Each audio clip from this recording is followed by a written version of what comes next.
Assalamualaikum warahmatullahi wabarakatuh. Salam sejahtera untuk kita semua. Saudara-saudara sekalian, hari ini KPU telah mengeluarkan pengumuman resmi yang hasilnya dalam versi KPU telah kita dengar bersama. Tapi dalam sebuah pemilihan, proses itu tidak kalah penting daripada hasilnya. Proses pemilihan itu penting untuk dipastikan terbuka, adil, jujur, bebas dari berbagai macam tekanan. Untuk apa? Untuk menjamin bahwa semua suara yang memenuhi syarat akan didengar dan akan dihormati. Proses pemilihan ini penting untuk dijaga agar memastikan legitimasi, kepercayaan, dan inklusivitas dalam hasilnya. Tanpa proses yang kredibel, legitimasi calon yang terpilih atau legitimasi keputusan bisa menyebabkan keraguan. Maka menjaga integritas pemilihan adalah fundamental untuk kelangsungan demokrasi dan untuk terpenuhinya aspirasi masyarakat secara keseluruhan. Atas dasar itu, izinkan kami menyampaikan pernyataan untuk mendakapi proses pemilu yang sejak awal hingga saat ini. Saudara-saudara sekalian, sepanjang perjalanan Pilpres kali ini, sejak awal kita semua telah melihat dan menemukan begitu banyak ketidaknormalan, kekurangan dan pembiaran terhadap proses yang tidak wajar, yang tidak pernah terjadi sebelumnya dalam sejarah bangsa ini. Sudah menjadi rahasia umum, berbagai kekurangan ini telah kita temui sejak jauh sebelum pencoblosan. Mulai dari rekayasa regulasi sampai ke intervensi alat negara. Dan semua ini telah menjadi catatan media serta jadi catatan publik. Mas Anies dan saya maju pencalonan sebagai capres dan cawapres ini untuk membawa misi perubahan. Menghadirkan keadilan dan kemakmuran bagi semua. Menegakkan kembali demokrasi dan menunaikan janji-janji reformasi.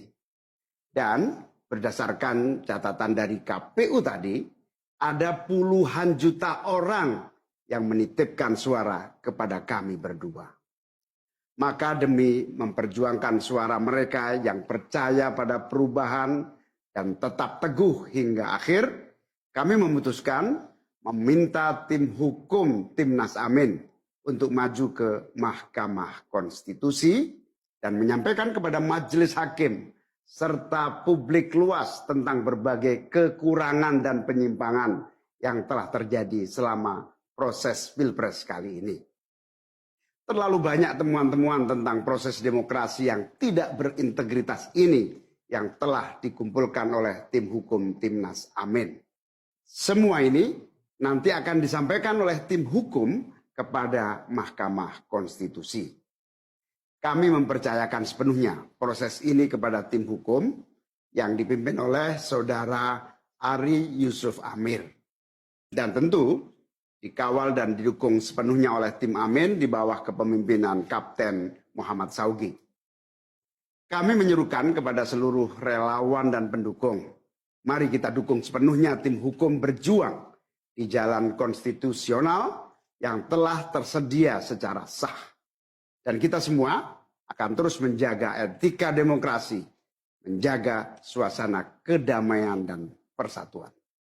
Saudara-saudara sekalian, kepemimpinan yang lahir dari proses yang ternodai dengan penyimpangan, dengan kecurangan, akan menghasilkan rejim yang outputnya nanti, keluarannya nanti adalah kebijakan-kebijakan yang penuh dengan ketidakadilan.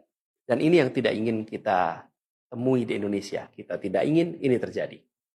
Dalam prinsip negara demokrasi modern, ketika melihat ketidaknormalan, ketika melihat penyimpangan demokrasi, maka langkah yang dilakukan bukanlah marah-marah lalu melakukan agitasi kepada publik.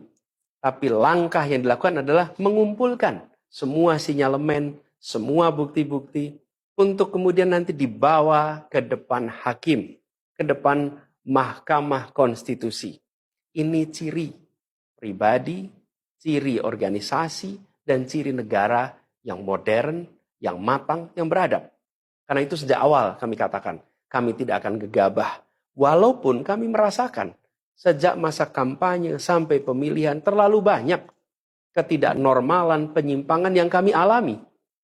Tapi kami memilih untuk mengumpulkan itu semua secara hati-hati, melakukan validasi, memastikan akurat. Kenapa? Karena kita ingin negeri ini, negara tercinta kita ini terus maju makin matang dalam berdemokrasi, makin matang dalam bernegara. Dan ini kita kerjakan dengan keseriusan. Kita tidak ingin proses demokrasi yang terjadi membuat kita mundur mendekati masa prareformasi. Karena itulah kita menjaga semua proses ini secara baik, secara tertib.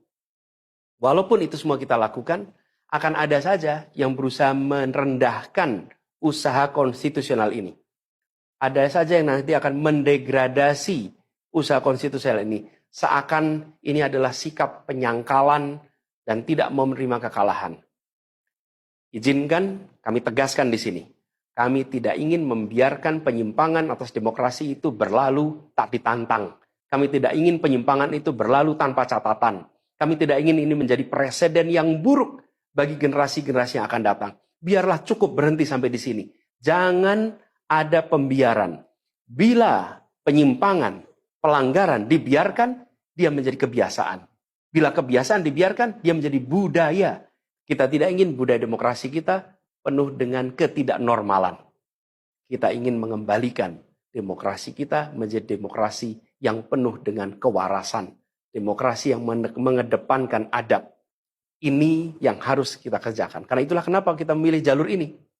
Karena kita ingin agar pengalaman ini nantinya tidak menular.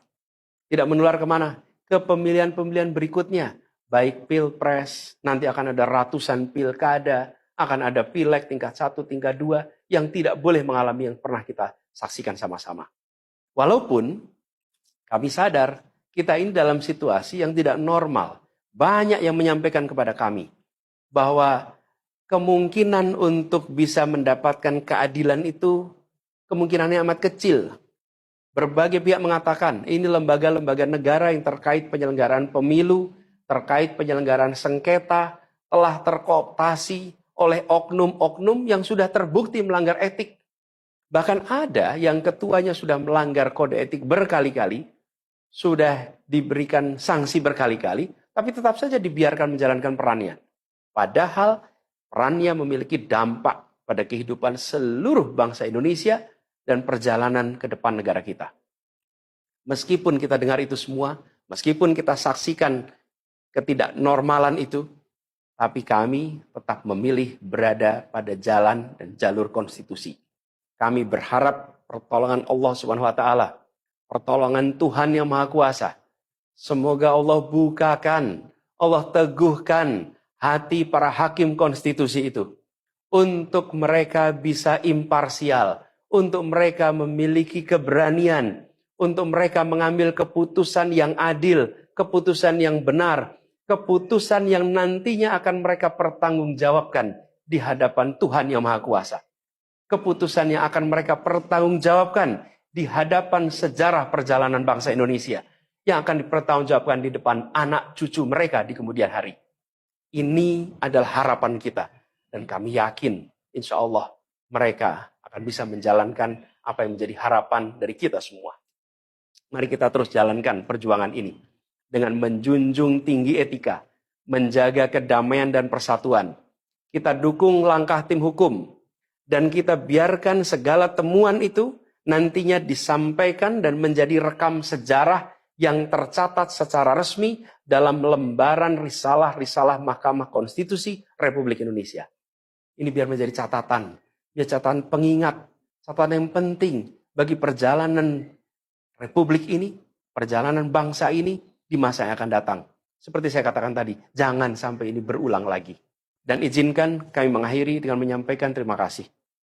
Kami sampaikan terima kasih kepada semua yang telah bekerja keras, kepada seluruh tim yang telah bekerja sepenuh hati, dengan luar biasa hingga tuntas, dan kepada seluruh pendukung, seluruh simpatisan yang tak henti menguatkan kami